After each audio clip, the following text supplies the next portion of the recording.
مستحب عمل پاکیزہ عمل ہے، مطہر عمل ہے، اور کیا ہو کہ وہ بھی عبادت ہے. مجامعت کرنا بھی کیا ہے؟ اسلام جو شرع اسلام نے بتایا کہ کیا ہے وہ بھی نفل نماز سے افضل عبادت ہے.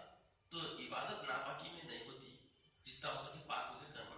اگر کر بھی لیا تو فائدہ اٹھانا اس کا جائز رہے گا، مگر مستحب عمل یہ ہے کہ پاک ہو کر ہی فائدہ اٹھایا جائے. اور جس کا حیض 10 دن 10 رات سے کم مگر عادت کے موافق آ کر بند ہو، وہ تو جب تک غسل نہ کرے یا ایک نماز کا وقت نہ گزر جائے جماع جائز نہیں. البتہ غسل کے بعد جائز ہے، یا ایک نماز کا وقت گزر جانے پر بغیر کسی غسل بھی اگر ایسی صورت کسی کو ہو رہی ہے، یعنی جائز ہے مگر خلاف مستحب ہے. جیسا پہلا عمل بتائے ویسے ہی دوسرا عمل بھی بتائے. یعنی پہلے عمل میں مدت ہونے کے بعد میں بھی کرنا تو کیا ہے؟ غیر مستحب، مستحب نہیں ہے. تو اس میں بھی غیر مستحب. اور اگر عادت سے کم آ کر بند ہو، اگر عادت سے بھی کم آ کر بند ہوا ہو تو تا وقت تک کہ عادت کے دن پورے نہ ہو جائے جماع جائز نہیں، اگر شرط غسل بھی کر لے. تو یہ جو صورت بتائی گئی، ایک نماز کا وقت کم سے کم کیا کرنا ہے؟ بیچ میں توقف کرنا ہے. یعنی مطلب ظہر کے ٹائم پاک ہو گئی تو عصر کا وقت کم سے کم اس کو گزرنا. اور اس درمیان میں اور کا کام ہے کہ تاخیر نہیں کر کے وہ غسل کر لینا. اور غسل کرنے تو یہ کیا صورت ہے؟ یہ مقررہ مدت کا معاملہ ہے. اگر مقررہ مدت نہیں، کسی کو 7 دن کا تھا اور 5 دن میں بند ہو گیا، تو ایسی صورت میں بھی اس کو کیا کرنا ہے؟ بہتر ہے کہ وہ 7 دن کا انتظار کرے. نہیں تو ایک نماز کا گزرنے کے بعد غسل کرے بغیر اس سے مجامعت نہیں کر سکتا، کیونکہ مدت سے کم بھی ہو سکتا، دن کبھی کم بھی ہوتے اس کے. تو ایسی صورت میں دن کا مجھے معلوم کیسا ہونا؟ تو ایک وقت کا نماز کا گزرنا اور انہیں غسل کر لینا بہتر ہے. اگر وقت کا نماز کا گزرنے کے بعد میں بھی اگر پاک کی عورت تو فائدہ اٹھا لیا تو اٹھا سکتا، مگر یہ غیر مستحب عمل ہے. یہ جتنے باتیں آپ بتا رہے ہیں آپ کے سامنے شارع اسلام کی شریعت کی فقہ کے حساب سے، یہ ساری چیزیں انسانی زندگی میں پائے جانے والے امور ہیں. اس کے بعد پھر بتایا گیا البتہ غسل کے بعد جائز ہے، یا ایک نماز کا وقت گزر جانے پر غسل بھی کیا گیا تو بہتر ہے، اور بغیر غسل کے بھی کرے تو غیر مستحب ہے. اور عادت سے بھی کم آ کر بند ہوا ہو تو تا وقت تک کہ عادت کے دن پورے نہ ہو لے جماع جائز نہیں، اگر چور غسل بھی کر لے. استحاضہ سے غسل فرض نہیں ہوتا، اور اس حالت میں نماز روزہ وغیرہ سب درست ہے. البتہ ہر نماز کے لیے تازہ وضو کر لینا چاہیے. کون یہ استحاضہ کس کو بولے ہم؟ استحاضہ کس کو بولے ہم؟ 2 ہفتے سے بولے نا. استحاضہ کا لفظ کہاں پر استعمال ہوتا؟ استحاضہ کہتے ہیں بیماری جو ایام حیض کے مقررہ دن سے زیادہ خون آئے، نفاس کے 40 دن سے زیادہ خون آئے، مقررہ دن کے علاوہ جو خون اضافہ ہو کے آتا ہے وہ کیا کہلاتا ہے؟ استحاضہ.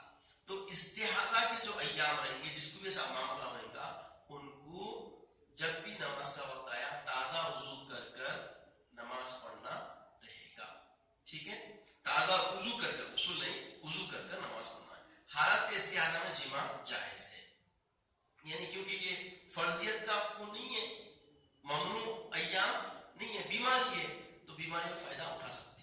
دیکھنے میں یہ آیا، نئی شادی ہوتی تو بعض بچوں کو بد نگاہی کی وجہ سے یا ایسے وہ سارے معاملات ہوتے ہیں، گرم غذاؤں کی وجہ سے استحاضہ ہوا تھا. تو لوگ کیا کرتے ہیں، نئے جوڑوں کو نہیں ممنوع بول کے بعض لوگ 6 مہینے علاج چلا رہا، 6 مہینے تک شوہر کو خرید نہیں آنا، اس میں کئی زندگیاں جڑ جائیں، خراب ہو جاتی. شریعت کیا بول رہی؟ آپ فائدہ اٹھا سکتے ہیں. جو عادت کے دن ہیں وہ حیض کہلائیں گے، عادت کے دن کے ہٹ کے جو رہے گا وہ کیا کہلائیں گا؟ استحاضہ. تو استحاضہ کے ایام میں فائدہ اٹھا سکتے ہیں، اس سے نقصان نہیں ہوتا. اور طبی اعتبار سے بھی ہم معلوم کریں تو نقصان نہیں ہوتا. طبی اعتبار سے صرف نقصان کب ہے؟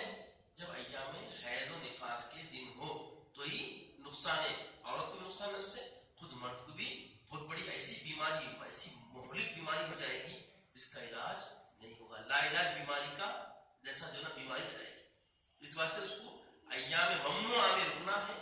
ایام ممنوعہ کے علاوہ کوئی بیماری ہے تو وہ بیماری کا علاج کراتے ہوئے اگر کوئی فائدہ اٹھا رہا ہے تو اٹھا سکتا. یہ خاص کر آج کے بڈھے عورتوں کو بتانا جو بچوں کو روکنے سے آپس میں رشتے ٹوٹ جا رہے ہیں، اس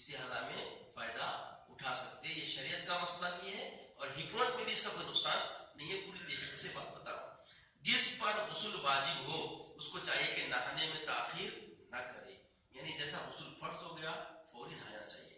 حدیث پاک میں آتا ہے کہ جس گھر میں جنوبی ہو اس گھر میں فرشتے نہیں آتے. اللہ اکبر. آپ غور کریں، جو لوگ بعض گھر میں مجامعت کرنے کے بعد میں عورت کیا کرتی، کھانا پکاتی، سب کر کے سب کو بڑھا کے سکون سے غسل کریں گی بولتی، تو یہ جب تک جو پکوان کریں گے غیر برکت. جب فرشتے گھر میں نہیں آ رہے نعمت کے، اب بولیے آپ اللہ اکبر کتنا منحوس معاملہ ہوئے گا. اور جو پکائے گی وہ کھانے پینے میں بھی کثافت رہے گی، کیونکہ اس کی گندگی کی وجہ سے ساری چیزوں میں نقصان ہو جائے گا. تو اس واسطے اولی وقت فجر کی نماز سے پہلے غسل کرنا ہی کرنا. مسلمان کی صفات ہی یہ ہے کہ وہ پاکیزگی کو پسند کرنے والا ہوتا، اور جب پاکیزگی پسند کرنے والا ہے تو کیا ہونا، اس سے پہلے سب سے پہلے اس میں مردوں کا رول بہت بڑا ہونا. اگر مرد خود صبح اٹھ کے فوری بستر خود تہہ کر دیا، عورت بھی اڑ جاتی. آج کل کیا ہے، مرد ہی سوتے پڑا رہا، عورت جا کے نماز بھی پڑھ لے رہی، غسل بھی کر لے رہی. مردوا سوا کیا ہو رہا ہے، بہت تھک کے آئے حضرت قبلہ کما کو آئے، اب لہٰذا آرام کرنے دو. سب جنے ہمارے بولتے بیوی بھی اتفاق کر لیتی. یاد رکھیں ایسی چیزوں کا اتفاق کرنا غیر شرعی ہے، غیر اسلامی تمدن ہے. یہ اسلامی تمدن تو یہ ہے کہ شوہر بھی پہلے اٹھ جانا، عورت بھی اٹھ جانا، دونوں بھی اول ہی وقت میں نماز سے پہلے غسل کر لینا. اگر سونا بھی چاہیں تو نماز پڑھ کے کرا کے اس کے بعد سونا بھی مکروہ عمل ہے، پھر بھی آپ اتنا وہ نہیں ہے، نقصان نہیں ہے جتنا خدشہ اور نقصان بغیر غسل کے گھر کے کام انجام دینا ہے. اور خاص کر گھروں میں سے برکت جانے کی وجہ بھی یہ ہے، بغیر غسل کے عورتیں جیبوں میں ہاتھ ڈال دیتی جہاں پہ پیسے میں برکت نہیں ہے، اناج میں ہاتھ ڈال دیتی اناج میں برکت نہیں ہے. اور محبتیں بالکل جو سود ایک دم بے حسی پن جو آ رہا گھروں میں، اولاد میں، ماں باپ میں، آپس میں گھر کے جتنے بھی افراد ہیں ایک دم رکھے ہو جا رہے ہیں.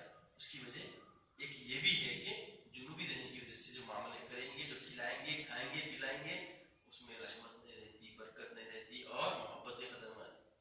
اب اس واسطے اس کی احتیاط کرنا. اگر اتنی تاخیر کہ نماز کا آخر وقت آ گیا تو اب فوراً نہانا فرض ہے. یعنی اب انہیں پاک ہو گئے، جمعہ ہو گیا، نماز کا وقت تو سمجھ گیا، نماز فجر کا وقت ہوگا تو اول وقت پانی نہیں پیش کرنا.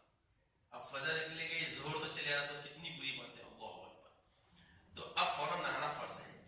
جو بعض عورتیں حیض و نفاس ہونے کے بعد بھی دیر لگاتی ہیں، خصوصاً نفاس والی عورتیں، وہ کیا کہ آنا، وہ کیا کہ پکڑنا، وہ کہیں کرنا، یہ جو لگا لیے نا، یہ ساری باتیں غیر اسلامی. کیا ہے یہ ساری باتیں؟ بچہ ہونے کے بعد میں کیا ہے کرتے، وہ بہت سارے ناٹک کرتے. یہ سارے معاملے اسلام میں غیر اسلامی ہے، گناہ ہے، اس سے بچنا چاہیے. اور چھلنے کا انتظار کرتی ہیں، یعنی پورے 40 دن تک کا بغیر غسل کے رہتی ہیں اور اپنے آپ کو ناقابل نماز تصور کرتی ہیں. سخت نادانی اور غلطی ہے. جس وقت حیض و نفاس ختم ہو جائے اسی وقت غسل کرے اور نماز شروع کر دے. آج جو ہے نا غسل کے پورے مسائل تقریباً عورتوں کے بھی ختم ہو گئے اور مردوں کے بھی کمپلیٹ ہو گئے. اب کسی کو اس درمیان میں کوئی سوالات کرنا کر سکتے. انشاءاللہ آنے والے ہفتے سے پانی کے مسائل پر ہم گفتگو کریں گے. پانی کی اقسام، یہ ہم یہاں تک بات ہمارا درس ہو چکا تھا، انشاءاللہ پھر وضاحت سے اور گفتگو رہے گی. اب اگر کوئی غسل کے بارے میں سوالات کرنا چاہے، کوئی اشکال آ گئے ہیں تو آپ سوالات کر سکتے ہیں.